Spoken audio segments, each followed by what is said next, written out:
Hi, everyone. My name is Rachie Shnay. We are here with this incredible organization called Amudim. Amudim is one of the most special, unique, beautiful organizations that I personally have known many people that have been touched by this incredible organization. They exist to support every individual in need so that their entire world can benefit, change, and grow. They do everything in confidentiality. It is really one of the most profound things I've ever seen. They believe every Jew is a Jew, and any Jew in need must get immediate attention and care. And they do it with their whole heart and their whole neshama. And they work with everything from sexual abuse, substance abuse, mental illness, and any other crisis-related matter. So we are here today to raise awareness for this incredible organization, hopefully raise a good amount of money so that they can continue doing all the incredible mitzvahs that they're doing, because they truly believe to save a life is to save an entire world, and they do that every single day, all day, 24/7. So we are here today to welcome Joyce, Azria, and Charlene Aminoff, two incredibly powerful, spiritual, beautiful, talented Jewish women that I'm so lucky to call friends as well. Joyce Azria was the former creative director of BCBG, Max Azria, and she is an entrepreneur and just one of the most incredibly talented, creative, passionate humans who I also like to call my best friend. And then we have Charlene Aminoff, who is the founder of Gali's Couture Wigs, who single-handedly inspires thousands upon thousands every day on her Instagram account. She has an entire group of Nishmat Army, amazing women who are saying, and men, saying Nishmat every single day because of her. And she tells her incredible story of how she started her business, which we're going to hear soon, a quick summary. And I'm just so lucky and proud to be among such incredible women. So let's start off with a question for both of you. Tell me a little bit about yourselves quickly and how you got into whatever business you're doing or that you were doing. Just a quick little summary. Thank you, Charlene. Thank you, Rachie. A beautiful introduction to the organization, and thank you so much for having me. So I actually was born into the business that I am currently in. I was always involved in fashion, and at a very, very young age, got put into a position of leadership within the business.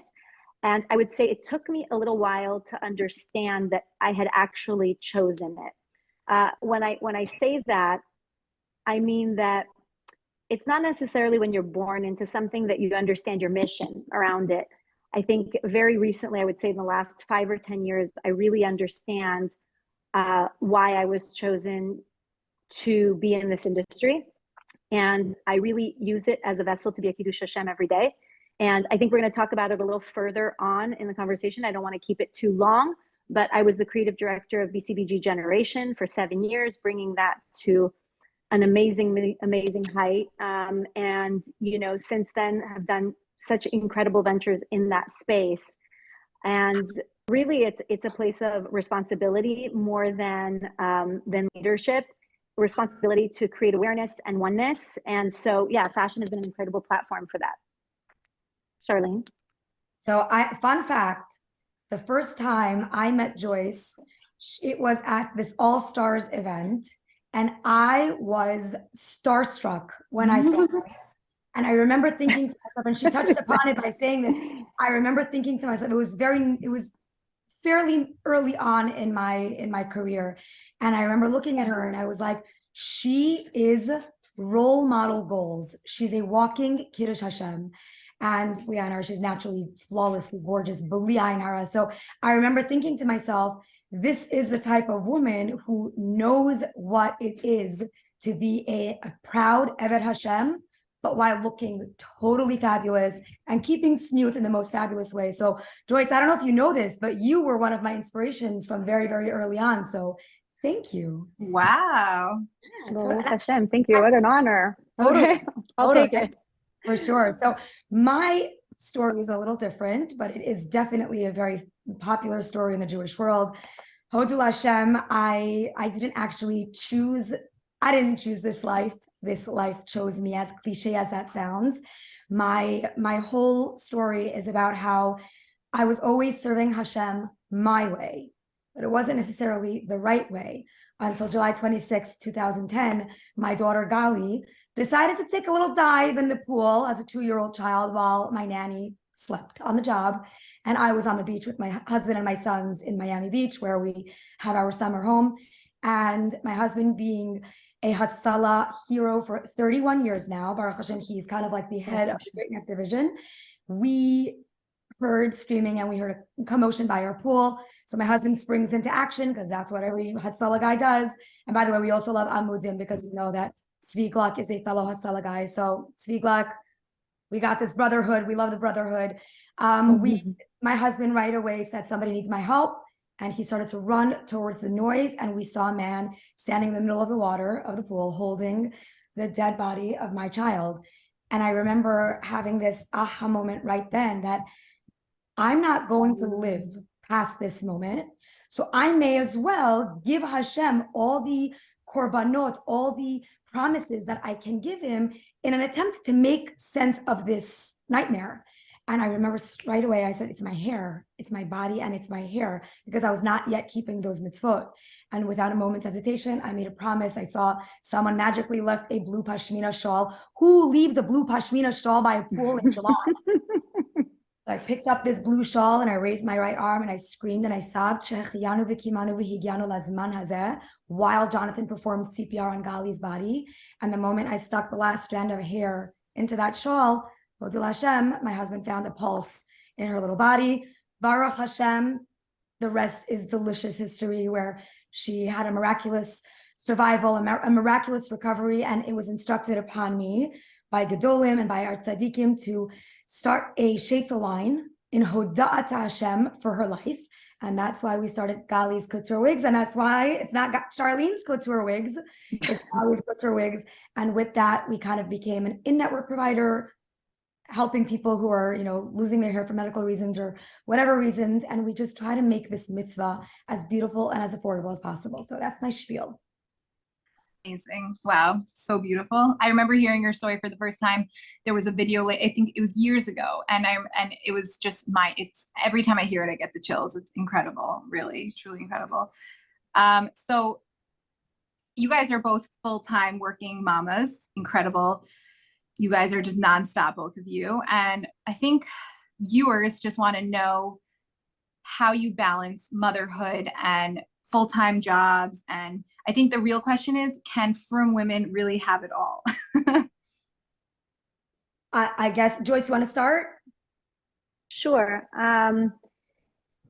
Charlene, I remember when I met you at this All-Star event and I was traveling a ton. I was just, finishing up my role at BCBG and starting a whole nother world of a company. And people always used to ask me, like, how do you travel? You have all these young kids. Baruch Hashem, I have 7 kids. And I would always say when I was traveling, well, like Hashem's with my kids. And then when I was with my kids or at home or really being involved in my home, people are saying, like, who takes care of your business? I'm launching Baruch Hashem 2 businesses this coming month. And I say, like, well, Hashem's in the business. I'm saying, when you have a partnership with Hashem, there is no alone. There is no independence from the things that you do. But how I try and focus my time is to really to create an environment where I'm fully focused on whatever it is that I'm doing. So when I'm at home, I'm usually negligent of where my phone is.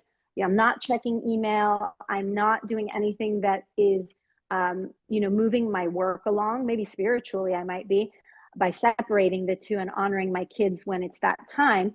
But when I'm at work, I really try and create myself an atmosphere where I'm not concerned with children. So whatever that means, whether it's help, a supportive husband, which one of the things I've learned is, like, communication in general is being able to ask for help and being able, Baruch Hashem, we have amazing communities and we have amazing husbands. Many of us have amazing friends. And I think that when a woman comes to a place where she's really secure in her ability to ask what she needs and know that it's not only for Gashmis, it's not for the work to move forward, it's not for the family to work forward, but it's deeper than that. Because the reason that we're mothers and the reasons that we're entrepreneurs is because ultimately we're in the service of Hashem. So when we're serving Hashem through our work, there is no guilt about working. when you're serving Hashem by being a mother, there is no guilt about spending too much time with your family, because you're creating the next generation of leaders in Hashem's army. So I think that separation is very important. And I think, lastly, I think it's very important to just maintain inspiration yourself. I think when you lead teams, companies, even when you are involved in your children's lives, at some point they are their own light and they will shine onto the world in their own way. But to keep inspired yourself, I think keeps every entity of your life inspired. You shared so beautifully, Charlene, that when you have a story like yours, Hashem tailor-made your story and struggle as a mast for you to step on, as a mast for you to lift yourself from and create this empire. And if anybody shows this to the world, it's really you. That whatever the struggle is, that whatever the challenges in your life, that you use them and you inspire yourselves through them. I spoke last week in Palm Beach, and I tell you, every time to get to a speaking engagement is always like a work, because I'm putting other things aside. And whenever I get there to tell my story and to connect with others, I'm ultimately connecting with Hashem, energizing myself, and really energizing the world. And for me, my personal inspiration point is Shabbos. There were many mitzvahs. I see a lot of people make tshuva, and the one inspiration for me, the inspiration point is Shabbos. It was the very first mitzvah that I kept. And for me, as a person who's fully focused on everything I do, and I put my entire heart everywhere I am, Shabbos lifts me and gives me a bird's eye view at everything that's going on in my life, whether it's professional, personal, geula, whatever it is, the topic that I'm meditating on. Hashem really lifts me and makes me inactive and more in the conscious and in my spirituality. So those are just some of my thoughts on that. I have to say, and I can say, I promise, it is so funny that it's funny. It's so factual what you're saying, because those were pretty much exactly the points I was going to bring up. Of course, you probably made it sound a little bit more eloquent and more beautiful, but people say also, how do you juggle full time, full speed ahead with work and so many different businesses? And I'm like an octopus. I have my hand in so many random things, but then I'm a totally committed and obsessed with my babies type of mommy. So I think it's what I know it is 100% partnership with Hashem, because I open my eyes in the morning and I daven and I say, Hashem, give me the koach, give me the ability to succeed at whatever I have to do at 110%. And that 110% is also how I'm not a very good person to sign on a dotted line and then just do 20%, 30%. If I sign on a dotted line, even with contracts and businesses and mommyhood and motherhood and being a wife and being an Eved Hashem, it's 110%. So when I'm at work, I give it 110%. But then when I'm with my children, it's 110%. The moment I come home, the phone gets plugged in upstairs in my room where I cannot hear it. My children are 1000% my only sole primary focus. So someone once asked my kids, do you guys know how busy your mom is? They're like, she's not busy. She's always playing cards with us. I'm like saying Tehillim with us. And she makes the best food and we're playing sheshbesh backgammon all the time. My mom's not busy. And people are like, she's kind of busy. They're like, really? It didn't occur to them that I'm busy to the outside world, because when I'm with them, they are my world. So that's a very big deal. I feel like you can't be half here, half there. You have to be all or nothing. At least that's how I am. I'm all or nothing to a fault. I'm working on that. It's not always a good thing. Somebody asked me, if you're 100% here and 100% there and 100, or like you say, 110, all those 110s don't add up to 100. There's one of you, but they do add up to 100, because Hashem is so infinite. And I see, when I'm mentoring, for example, a single mother, or somebody who has a different twist to how they operate. They look at somebody and they say, wow, well, you can do that because you can divide and conquer and you can this. And a lot of times it's just the starting that Hashem wants to see from us, right? It's just the first step, because when you make the first step, Hashem sends you what you need. He delivers exactly what you need to make your goal happen, as long as the mission of that goal comes back to emes, I love You that. know? And Rachel, you asked an interesting question. You said, can frum women have it all? Are you kidding? I feel like I don't think I am missing out on one minuscule iota of life. I feel like they should envy the type of life we have, because if it were not for Shabbat, like Joyce said, I would be in the penthouse suite of an insane asylum. Because That's I, a great thing to say. I'd be your not a neighbor at regular the penthouse suite. too. It would be, I will have room for everyone else who would like to join me. I don't know how people do it without Shabbat, because I run at 110% every minute of my life. But then when I stand over here and I light my Shabbat candles and my whole world just, it's like mute every tab. I always have like 18 tabs open at all times in the computer of my brain. Yeah. And everything gets mute, quit, mute, mute. And then it's just Shabbat. And I feel like if it weren't for Shabbat, they should envy the lives that we've learned to enjoy and to create, because we've kind of figured out the formula. It's delightful motherhood and a homemaker and all that amazing stuff. And then it's work, and it's HaKadosh Baruch Hu and Shabbat and the Torah. So it's really like the trifecta of greatness. So everyone else is missing out. We know what it's like to have the perfect formula. I mean, I can also attest that both of you don't sleep. So, but you know what? It doesn't matter. You can sleep later. You know what I used to say? I used to say, I'm like, I'll sleep after 120. Yeah. After 120 years, I'll be. There's too much to do. There's too much to do. Nobody got time to sleep. Yeah. So I just have to say, as someone who is, I'm also a female business owner, but I look at you guys. I mean, I'm for my future children one day, Bezrat Hashem soon. I just the most amazing man who's worthy of the treasure chest of goodness you have. Amen.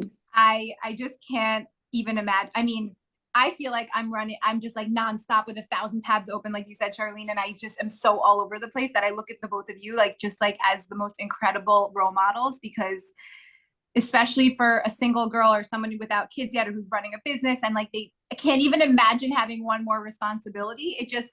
I feel like you just have to take every bracha that Hashem gives you and just add it onto your list of things, and nothing, like you guys said, like you don't drop a ball. You give 110% for everything that you have and all the brachas, and you're not gonna, so I feel like I look at both of you, and like even just listening to you guys speak right now, it's such an inspiration for how I want to be when I'm married with children, God willing. So thank you for that. Okay, so speaking of somebody starting a business, because I have done a few different businesses in my lifetime and now landed in the jewelry business and hopefully other things too soon. What would you say to a young, or actually not young, let's say she could be in her 50s and her kids could be older, she could be in her 30s and she could be like in the thick of like having babies and just being so busy, but really feels like they need another kind of, something going on, and they just need like a business, I don't know, for whatever reason they want to start a business. What would you say to a female from woman who is stressed and nervous and scared to take the first step of starting a business? I think every person experiences some level of anxiety when they're starting a new venture, embarking on any new venture of any kind. It comes with anxiety, but we have Hashem, and we have the whole idea of we will never fear ki ata imadi. Hashem is always with us. But there is a concept of kol hatchalot kashot. All new beginnings are hard. But I remember when I was starting off in the business, and sometimes the going gets tough, and sometimes you don't know if you could hack it. It's a little too intimidating, and there's so many moving parts. And will I be matzliach? Will I just be a nobody? How am I going to do what I have to do? So I had this quote blown up and framed on my wall, and I would stare at it, and I would let it kind of enter my brain, and I would internalize the message. And it got me through many, many years of wondering, what am I doing? Am I doing the right thing? Am I headed in the right direction? And I'm going to share this quote with you, because if you are an up and coming entrepreneur, this is going to become your mantra. Entrepreneurship is living 5 years of your life like most people won't, so that you can live the rest of your life like most people can't. Wow. That for me was so powerful because I said, Hakadosh Baruch Hu, please bless me to be matzliach. I will do my hishtadlus 110%, but please, like, let me receive shefa from you so that I can continue to spread the light and your glory and to be a kiddush Hashem. Amazing. I love what you just said, and I think that you also mentioned 5 years. I think you said it's so interesting when I get a compliment on my older kids. I think to myself, wow, it was it was work, to get here. I didn't, have my 11-year-old born at 11 years old, so it's the same thing in a business. I think when you see people who have, huge success where Hashem really gave them the bracha and Hashem is sustaining that bracha, people think like they make themselves very small very quickly with some negative self-talk, and they say, I can never do it, as they stand next to a skyscraper. But what they don't know is that for years, people built the foundation. And in those steps of their life, they were going down. And nobody saw them as they went down, and they burdened themselves and they put this load on. But their consistency is that when they hit low enough, they began to build up. And with time, so like just to bring down the question that you just asked, Rachie, in a very practical sense, people ask me how to write a book, how to open a fashion business, how to start, this, whatever, dental school, whatever it is. I say start and then dedicate yourself to it daily. So it doesn't mean that a woman who is completely overwhelmed, who wants to write her first kid's book, that she needs to spend 5 hours a day. It doesn't work that, love. It's kind of like when you're davening. Sometimes you daven for something and you daven and you daven and you daven and you say nishmat and you say nishmat, and it comes to you 2.5 years later. It was the very first prayer. It has to do with just constantly giving to Hashem the words, giving to Hashem the energy, giving to Hashem the light, and He will bring about your salvation. So I think that people who are very passionate about business, who want to create that space, who might have a little bit too much on their shoulders, just to realize that 5 minutes of writing your book every day, well, you'll get there. You'll have your novel, whatever it is, you'll be able to tell your story. Mm-hmm. Yeah, I feel like that's always something that people look at a business that's already running and already successful, and they're like, how did you do it? Like, I want to be where you are. And nobody understands that there's so much that goes into getting to that point. My husband would say, when I was in the beginning stages, he would always say to me, a Rolls Royce takes 6 months to make. A Toyota takes 13 hours. You want to build a Rolls Royce, so it's going to be a little harder. It's going to take a little bit more time, but it's one step at a time. But really do your hishtadlus, put all of your everything you can into it, and of course, above and beyond all, you daven to Hashem to bless you to be matzliach. And I think that's the ultimate recipe for success. Exactly, and I think if you have full bitachon and emunah in Hashem, any decision you decide to do, any jump or like leap of faith you decide to take, you kind of take so much pressure off yourself when you're like, okay, it's whatever Hashem wants. If He wants it to succeed, it's going to succeed. If I'm meant to do something else, and then for me personally, it just takes off this huge burden of stress, of blaming other people if things go wrong, of just anything that happens. You're just like, oh, that's it. It's supposed to happen, which actually leads me to my next question.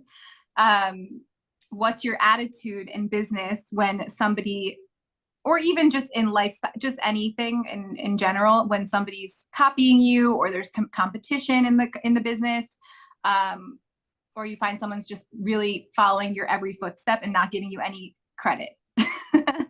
That's such a great question. I think there is no such thing as competition unless you allow it. I remember it was 2016. It was the Rio Olympics. Michael Phelps was swimming the men's butterfly. Was it the final? It was the final. And it was a phenomenally exciting race. He was neck and neck with a South African swimmer. I believe his name is Chad Lacrosse. Okay. He was neck and neck with Chad Lacrosse. And at one point, Chad actually took the lead. And it was like the crowd went wild and the announcers were going crazy, like, oh my gosh, the biggest upset. Michael Phelps is going to win the silver medal, and Chad Lacrosse from South Africa was going to win the gold. And then when you could sense the excitement in the room. So Chad realized he's in the lead. So he looked over to see where Michael Phelps is holding, and he became like a yenta. He became so fixated on where Michael Phelps is that he started to lose momentum. And as he continued to look over, he lost momentum. At the last turn, because he was so busy looking, he ended up losing some speed. Michael Phelps tapped the wall. He won gold. Chad Lacrosse of South Africa won silver. That photo made it to the front page of the New York Times, where it shows him. I'm going to pull it up. I want to find that picture so I could share this with you. It shows him actually looking over, and he's wearing like a green bathing cap, and Michael Phelps has a USA sign, and he's like 2 inches ahead. But because he was so busy looking at Michael Phelps, he lost. And I looked at that and I said, you see, had he continued to look in front of him at his finish line, had he not been busy with what he's doing and what he's doing and what she's doing and what's going on over there, focus on your goal. When you are always fixated on your finish line, the one Hashem prepared for you. You're not running Michael Phelps' race. You're not running Canada's race. You're running South Africa's race. You're running USA's race. Tap the wall ahead of you. Do not look side to side. And that's why he lost. That's why he won silver. I don't know about you guys, but I'm a very, very sore loser. I'm not content with a silver medal. I want gold medals. So I don't compete. You want white gold, yellow gold medals? I take all forms of gold. As a Jewish woman can have it all in yellow and in white and in rose. Yeah, that should be the title of this amazing event. That was for me the defining moment of my career, because it was 2016. I started my company in 2011. So it was that 5-year mark that I was like, okay, Hashem, you're speaking to me. And then regarding the copycats, I know, Rachie, I'm kind of talking to you here because I'm sure you get so many imitators and so many wannabes. But here's my spiel. On Rosh Hashanah of every year, our parnasa is determined. If 10 people open up next to you in the same town, on the same block, and they sell the identical products as you, you are not losing 1 penny unless Hashem wills it. Yeah. So I invite copycats. I'm like, bring it on, because Hashem decides my parnasa. Hashem decides my success. Nothing rocks me. The only thing that really rocks me is if you mess with my kids. If you bully my kids, I'm not a very nice person. But other than that, Hashem runs the world. So I will never get offended by the copycats or by the competitors ever. I think with my business, especially with the Mazel Ring, and there have been so many copycats, fake, real. It's like making them $400 cheaper than mine, which is like a little frustrating. But Joyce knows, because I talk to her, I'll show her right away, and she calms me down. And it's always like, that's only natural. When you see something and you like get a little upset and you're like annoyed, and then you just have to like calm down and you don't react. So my number one thing is never to react. I stay exactly like you said. Always stay in my lane. I try to be the bigger person, even in like a really heated moment when I'm like, oh my gosh, I just want to like message this person, which I'm not a confrontational person at all. I pull back, I sleep on it, and then I just move on. And I'm like, you know what? It's all from Hashem. Exactly like you said. Rosh Hashanah, and I wrote, people ask me this on like Q&As all the time on Instagram, and I always write the same thing. Rosh Hashanah, Hashem said exactly how it's set, what we're going to make. Everything for business, and who am I to get angry or jealous or upset? That's just like, it's like almost like Avodah Zarah. Like I'm not believing in any of this. Only Hashem has the power. And actually, I know your birthday is Yom Kippur. My birthday is Rosh Hashanah. Aleph Tishrei. I'm a Ne'ilah baby. Yeah. So anyway, I always fully believe that. And it takes it's like so liberating to really, really have that feeling and just be like, I don't care what anyone else is doing. Honestly, I don't even look at other jewelers. I don't look at anything. I do my own thing. I don't look to see what they're selling, what they're doing. I'm like so happy for everyone to have success.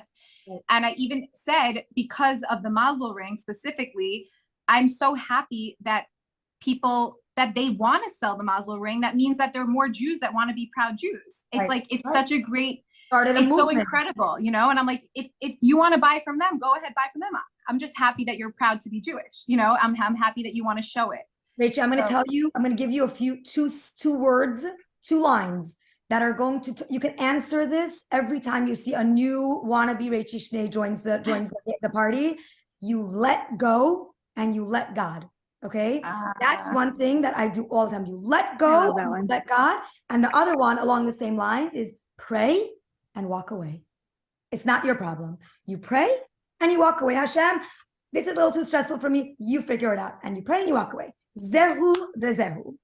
100%. I love it. Before I made tshuva, I remember being in my father's office, and my father said, so he had a brand called Hervé Leger, and it had a very proprietary look. It was like all of these bandages that are basically sewn together to make skirts, dresses. I think we know. I think we all know.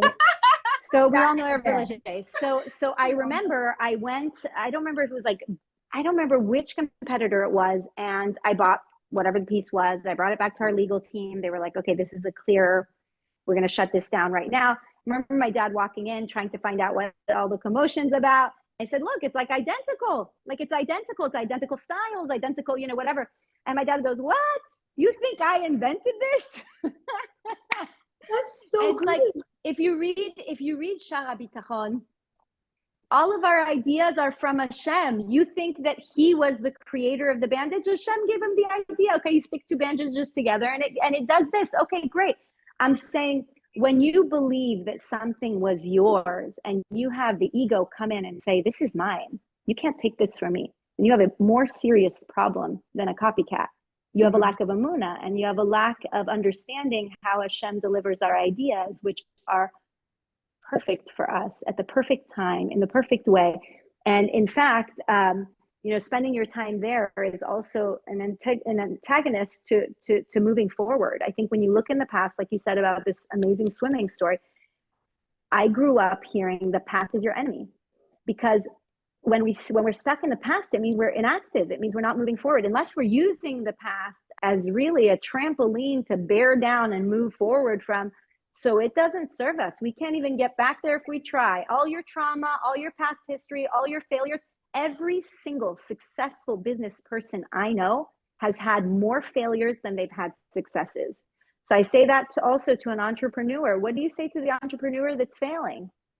Because that's always a hard one. You know, BCBG, Hervé Leger, all those brands came when my dad was 41. He founded that company. Wow. Let me tell you how many companies. It wasn't that wasn't the ending. So it's also powerful to understand that in fact sometimes when Hashem delivers us a loss, he's just you know, threading the pearls, if you will, to your neck, that you'll wear when Geula comes, because he's really just giving you one more dose of experience, one more dose of strength, one more dose, so that when it comes, you will be the right stature. You will have dealt with things. You will have be a better leader for understanding disappointments and upsets. You will be a better team player. You will be a better motivator. So it's important to just remember, where do our great ideas come from? All of us who are such geniuses and invented everything. Like, we did not invent nothing. Like, Hashem clearly invents for us. And I always tell Rachie, when we come across this, like almost daily, I say like, oh, another compliment, another person who wants to create the same idea. But again, like all good companies, behind every good company is a good neshama, and trying to push forward a good mission. So I remember, my father starting out, and he would be trained before the runway shows. You have to say the collection is about Morocco and you were inspired by spices. And my dad would say, I want every woman to feel confident. And the people were so disappointed by his every season same remark. And he's like, what? It's true. I want women to feel confident and beautiful. You know what? And that was his mission. And by bringing confidence and beauty, then we have more ability to discover our true potential and move things along, what we're supposed to be doing, Love that. By the way, your father sounds like he was such a force to be reckoned with. You must have such memories of that unbelievable upbringing. Yes, yes. Incredible. I was very He's lucky to call him so dad. proud of you. I can't imagine how proud he is of you. Shining. Amen. I feel it. I feel it. By the way, I found Thank that picture. I want to show you guys that photo. Oh yeah, that's amazing. It's so It's such symbolic. a good story. It's Yeah, such a good it's story. such We'll a good use it. We'll use it. Don't tell us we're copying you. We're just Yeah. using the I love copycats. idea, the great idea that Don't I even give me credit. Always give you credit. No, don't give me credit. I'd rather my credit from Hashem. It's I'm all going to say, and Charlene Aminoff said. I love it. I feel like this also like is just so indicative to today's world with social media, how you see it used to be in the past, even with BCBG, like everyone knew his name, BCBG Max Azria, but we might not necessarily have really like gotten to know him because there was like not really Instagram back then, and we weren't seeing like the behind the scenes. But today's day and age, you really get to see the face behind the brand, you know, if that's what somebody chooses. But with Charlene, you know, people that go to Gollies, they want the full package. They want to be helped by Charlene. They want to get the breath up from Charlene. They want Charlene to be styling them and talking to them and everything. And with, I know with like with my brands also, I decided to be like the face and the name of the brand, and I put myself out there, and it's definitely scary, and I know it's just like you're kind of putting yourself out there for everyone to judge and to see and to talk about and whatever. And I just want to know what you guys think about boundaries in terms of social media and branding and putting your face to a brand. So I appreciate the question very much because of the timing. I am somebody who made tshuva. I grew up my entire life showing everything I did. You know, traveling all over the world with a very, very extravagant lifestyle. And I felt that I completely crumbled under that pressure. And I didn't have the tools, and I didn't have the connection to Hashem. And so for me, you know, it's like, let's say there's two sides, chesed and gvura. If you're overly kind, like, and you want to balance out at some point, you have to pick places where you show gvura, so that you can kind of come back in the middle. So I think for me, I'm like a recovering life exposer. I think that for me, I've had to pull back completely, and there have been times where I kind of come back. But again, then when my father passed away, I could not bring myself to the details of avocado toast, and it just didn't make sense to me. Having said that, I was somewhere last week, and a woman walked up to me in tears saying that she had a message for me in the most cryptic voice. She said, I have a message for you.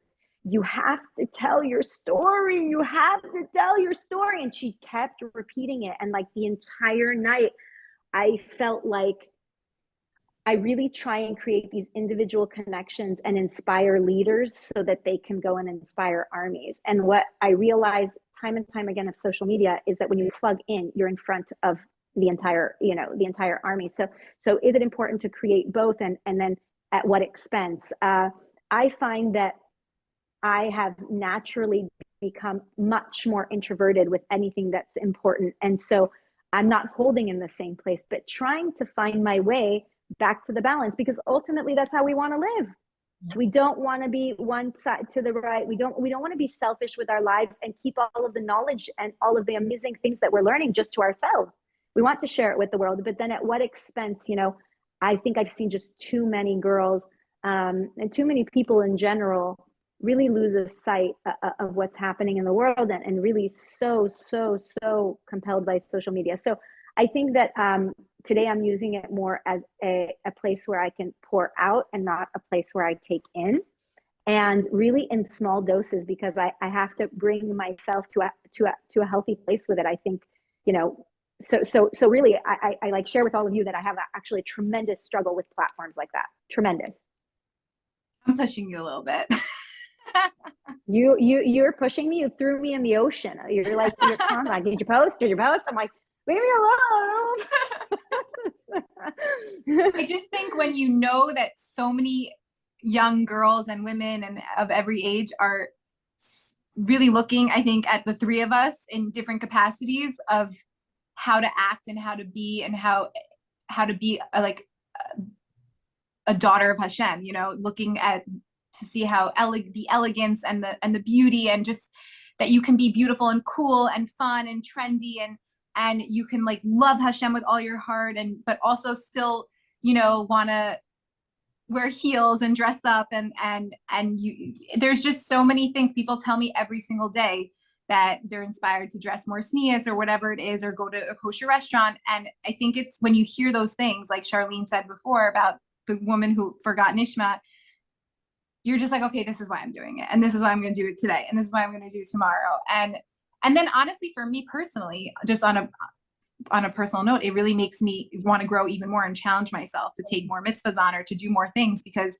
I feel like people are looking at me and they're trying to emulate things that I do. So I need to really step up my game, you know, like I really need to maintain that. It's almost just like the responsibility of a man wearing a kippah, you know, they go out and you can't make a chilul Hashem. You got to make sure you're making kiddush Hashem every day. And that's what we're putting ourselves out there every day. And everybody knows that we're from women. So we have to maintain that. We have to not only maintain it, but keep growing and trying to get other people to grow with us. And I know that Joyce, people, every time you speak at any speaking engagement, she has a line of 100 women dying to talk to her for 30 seconds, even though she gives everyone like 15 minutes of her time, like really, really focuses on every single person. And the impact is enormous. And the same thing with Charlene. I've been at a multiple of your speaking engagements, and you both just give so much of yourselves over to every single person that wants to talk to you. And it is so incredible. So that leads me to my next question of, when things get a little bit overwhelming and stressful, and that's, of course, it happens for everyone because we're all human and we're not angels. What is a great coping mechanism that you can pass over to people in those moments? Tehillim, Tehillim, Tehillim, Tehillim. I could have guessed both of those answers. I will be in the middle of a category 5 hurricane of life, you know, like running in a terminal, about to miss the plane. Okay. I want you guys to see. Okay. This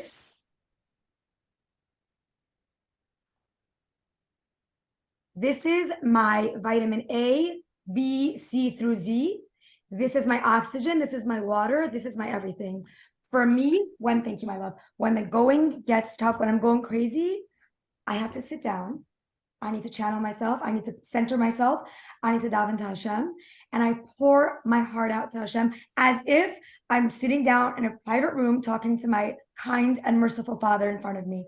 So for me, it's always been tefillah. And never underestimate a very large 20-ounce cappuccino, highly caffeinated. I feel like that's what I need. I need a fast, quick fix of caffeine, a couple of prakim of Tehillim, a DMC with Hashem. And for me, I feel like, okay, I'm back.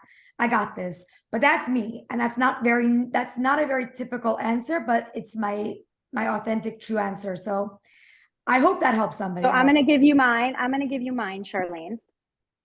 My Yosef is sleeping. So Yosef, don't get my bag, but this is my bag. And inside my bag, there's my Tehillim filled with all the burns that I do. What did you call this, Rachie, the other day when you saw it? It's like she literally is saying these tefillos that are from Mesopotamia. I don't know how they even survived, like, you know, the pyramids. Literally. All the tops of my pages are tear-soaked and torn. Look at this. It's all because I go like this when I daven. Oh my gosh. So, soul sister. I feel like it's the only, it's guys, really, I have the same. It's really my vehicle. So you were like, I don't know if this will do it for anybody, but I'm like, are you talking about my lifeline? Okay. Fine. Exactly. So yeah, so I feel that it's the same thing. I think a woman is so connected to her davening, and I think that Tehillim is so meditative in the sense that sometimes we just don't have the words even to ask. And we were talking about communication at the beginning, like, you know, communicating with your husband what your needs are, communicating with your children, you know, what you need from them. Like I told everybody tonight, mommy's going to be doing something. I need everybody to go to bed on time. And, you know, but I think that with Tehillim, it's just, there's just no excuse. Like some of them are so short, like, even like, you know, but in every situation, in the momentous occasions, pull out your Tehillim. in the struggle, you pull out your Tehillim. And I think also getting a buddy to learn with. I think Rachie and I actually, that's how we really became very, very close. We started on Nishmas together. We started to daven for each other, and we say Tehillim for each other. And it's so powerful also when you just lift above yourself and you feel like you have a responsibility to get through this Tehillim for somebody. You have such a purpose. You know, they even say that with children who have tasks. They feel a lot more like well-adjusted, and they feel a lot more peaceful because they feel that they've made a contribution, whether the task is very short. If you have a 2-year-old, don't give them a Tehillim, or do, but I'm saying, if you have a 2-year-old, you're asking them to, oh, will you pick that up for mommy? And then if you have, you know, a 10-year-old, you know, you can give them more, a different task. But for me, when I know that I have the task of reading Tehillim for somebody, it enhances my efficiency. But that's really my coping mechanism. When I'm drowning, Rachie's seen it full force. You know, whatever it is, Chagim, kids at home, you know, whatever it is that you're drowning under. Yeah, sometimes just like it opens up and the kids are like, oh, okay, I'll wait. I love that you say that also, because one topic I always talk about when I'm speaking is the word vinatnu, and they gave, is a palindrome. It's read the same way forwards as it is backwards. So when I'm feeling overwhelmed, just like you said, I daven for others, because I'm like, Hashem, you know the whole concept of kol hamitpalel ba'ad chavero na'aneh techila. He who davens for his friend in need gets answered first. So I have a little bit of a selfish motive to davening for other people, because I know that brings about my tefillah fast also. But for me, tefillah is my connection. It's my lifeline, like you said. It is what grounds me. It's what reminds me that I'm not in control, but I'm calling upon the one who is. And that eliminates all my stress and all my worries. So like I said, you pray and walk away. Amazing. I feel like also something I've taken on recently that changed my davening. So I grew up more modern Orthodox, and I always davened in Hebrew, and that's how we were taught in school, and everything was always in Hebrew and Hebrew and Hebrew. I never thought twice about davening in English. And then I was going to all these shiurs, and the Rebs were like, you know what? You should be like really davening in the language that you fully understand. I mean, I speak Hebrew, I understand it, but not where I obviously not like English. And I started davening in English, and it blew my mind. It was like totally transformational. I couldn't believe the words that I was saying. I now even like brachot in English are so beautiful, and they're just, it was mind blowing to me. So that's one thing that I'll do transliteration, so I'll do both, but that to me is amazing. And also before I daven in the morning, I just speak to Hashem, like in English, just like, please, like say the whole thing and like, just like pour my heart out. And I feel like people can get very intimidated if they're not used to davening, and they hear, Rebbitzins and you guys and all these amazing like, people davening all the time. And to them, it's like kind of scary. And they're like, I don't know how to do it. Am I doing it right? Like, I don't feel a connection. And sometimes you just have to talk, and you have to talk in English, and you have to have a conversation, and you could be driving in your car and you could just say completely like giving yourself, and people have to understand that. I don't know. I feel like I didn't know that growing up. I always thought it was like, you got to do it the way that it's done in the sitter. And it has like, very, very strict rules. And I feel like it was so liberating to actually learn that. Hashem speaks all languages. Yeah. Hashem doesn't need you to open up a Tanakh or open up a Tehillim or a sitter. If you connect, I was speaking at Hamaspik Shabbat on this past Shabbat, and there was a woman there who told me she can't daven. She can't open up a sitter. She just can't. So I said, okay, but you have a mouth, right? You have a tongue, you can talk. Open it up. What's holding you back from davening? She's like, what do you mean? I can't say shachrit. I can't. I'm like, you don't go sit down right now, 10 minutes, hitbodedu. Talk one-on-one to Hashem. First, thank him for whatever you have, and then bakashot. In Hallel, it's 60% hodul Hashem and 40% Anna Hashem. So that's how I daven. I daven first 60% thanking Hashem for everything, and then 40% bakashot. I gave her this task. This was Friday night Shabbat. Sunday, as we were checking out, she came over to me. She said, for the past 48 hours, I'm just talking to Hashem. I haven't spoken to Hashem for 12 years. Wow. So we just need to open up that channel, and that's it. That's all we need. Amazing. Charlene, I have to send you, do you have any young kids? My young is my Yosef, my 11-year-old. Okay. I wrote like a cute little kid's book called Joycey. And it My was love, based. you sent it to me. I showed it to my Instagram. I sent A you? bunch of Okay, good. my friends Well, bought it. It's like they read it to their daughters all the time, all about like Bechira Well, Chofshi and making the best decisions. yeah, Yes. exactly. It's about like Yes. choices. And but the only reason I wrote it was because a woman told me that she's like, so how do you talk to Hashem? Do you make a Baruch Atah first? And I say, a what? And she says, I don't know. Don't you have to like, isn't there like a code to talk to Hashem? I'm like, this woman was like in her, this woman is a woman. She's a mother. And I was so shocked. I was like, what do you mean? Like, he's like, here, he hears me. Just go. How could you not? What do you mean? So how do you, daven for your kid, or how do you? Because I feel like it's the ultimate tool, and so I wrote it for children because, I think there's a small connection points as a kid that if you get this tool, it just empowers your life. And not everybody's in a Jewish school. Not everybody's a frum Jew. Maybe somebody has a niece or a nephew, that kind of a thing. That doesn't have that strength, but it is the sharpest tool in the toolbox. It's just open your mouth. What you told this lady, open your mouth. You can ask for everything. You can ask for a latte at Starbucks. You can ask for all these things. Open your mouth. Tell Hashem, give me the desire to want to daven. Even if it doesn't come out. Exactly right. I love that. It's extremely powerful.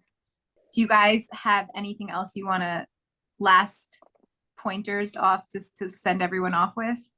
I host many people in my home for Shabbos all the time. Rachie knows we've been hosting somebody for the past 6-7 months, and unfortunately, because of mental health issues, he's no longer with us. We found out last Monday. It has been like, I literally couldn't describe it any other way than I'm just like heartbroken. And it took me like, I've been working on it all week. Like I've just like been in so much pain. And first you beat yourself up and you say, I could have done more. I could have called more. I could have, and we realize that Hashem has made doers, and we have organizations like these that are empowered. And if you don't have the framework and you don't have the tools to take on, a Shabbos guest with mental health issues, and you don't have, that space at your table, or you don't want to expose your family, and that's all okay. But there are organizations and there are responsibility on behalf of Am Yisrael, which is really like to have this achdus, this oneness. And so in the places where we can't be, we can still give. And like I say to people who have like younger families, if that's not your mission, that's okay. But, maybe understanding then maybe it's your tzedakah, maybe it is the place that you empower. So with an organization like this one, you're really letting the professionals and people who have a well-oiled machine, pick up where it might be too, where your shoulders might not be big enough. So I don't know. It's extremely personal to me. This week was devastating, to say the least. But everything we heard in his funeral was, I wish, that we had the ability, and I wish that there were, everybody's wishing for that thing that they could have done more of. And so obviously we're all on this call for this reason tonight, to really create a oneness and to create strength behind these organizations that put their neshama into these businesses. Because, right, so we're talking about business and being an entrepreneur, but this is about giving back, and this is about selfless missions. And so we have to empower the selfless missions. Joyce, I can't believe you've gone through such a tragedy and you're here just, a week after the Levaya, and you're, Yeah, it was a very, very painful. I'm telling you, I've dealt with a few mental health things this week, and it's just, I do my best. My husband will say to me, answer the phone. And I try and take their calls, and I try and like walk people through things, but I'm not equipped. I'm not. I'm a pure person, and I have a lot of love in my heart, and that heals a lot of things. That heals but almost there is a total skill set necessary. Yeah, but there is a total skill set that's necessary for these specific things, and it's why organizations like these are celebrated. It's why we make the time to be on their platforms and try and inspire from our point of view. But but we have a responsibility to each other. Like you were saying, you daven for somebody else, you see your salvation. It is so true. But when we actively move and we put our actions also in people's lives, and we try and pick them up, like I think it's the most noble work. Wow. At whatever level, right? At whatever level you're at, right? You can always help somebody. I've been, in some capacity. Yeah, I've been in different times in my life where I've had a very, very, very, very hard times. I struggled with, anxiety and depression myself as a young girl. And the only thing that would get me out of those times were helping somebody else. And so we owe it to each other. I think you mentioned something so important. You mentioned, anxiety and depression. And I think something about Amudim that the world should know, that we should bring to the surface, is that if someone is struggling, it doesn't show weakness for them to get help. It shows strength for them to get help. For someone, the first step in moving back. Right. For someone to say, this is not okay, I need help, that is the most heroic act of courage. And it's like lehefech, it's the opposite of showing weakness. So I applaud Amudim for their unbelievable work and for their selfless. We know the Gluck family, we're huge fans. They're so devoted and so committed. And I really feel like if everybody just knew it's okay not to be okay, but there's organizations like Amudim that are here to help you, just reach out to them. That first step is the biggest and most important step of your recovery. So I think that's just an important message to know, that if you or someone isn't okay and you're struggling with anything, whether it's some type of substance abuse or addiction or just mental issues or just general anxiety and depression, reach out to them. They will help you. They will help guide you and help you navigate. You're not meant to navigate this darkness on your own. We are Mika Amcha Yisrael. We have an organization for everything. So I think that's something very important for everybody watching to remember. 100%. That's the campaign that this is all about. It's called Unite to Heal. And it's just a way for victims of abuse to feel like they're not alone, and they should never feel alone, exactly like you said. And I think that every single human knows someone who's gone through something along the lines of this, or has gone through it themselves, or a family member or a friend. And every single person within a very close degree of separation has had something to do with suffered from mental health or substance abuse. And it is very, very difficult, and it's a real struggle, but there are people that want to help, just like Charlene said. And Amudim is unbelievable. Thank you for sharing that, Joyce. I know that's a very personal story that just recently happened, and it's devastating. But also people like Charlene and Joyce that open up their hearts every single day and try to help everyone that's struggling, because every Jew is a Jew. Every person deserves, Jewish or not, deserves to feel loved and to have somebody's heart open up to them, and to remind them that they're special and they're unique, and there's a reason why Hashem put them on this planet. And I just want to thank you both so much. Thank you so much for this amazing opportunity. Thank you guys. This was such a fun schmooze. This was fun. We should do this again.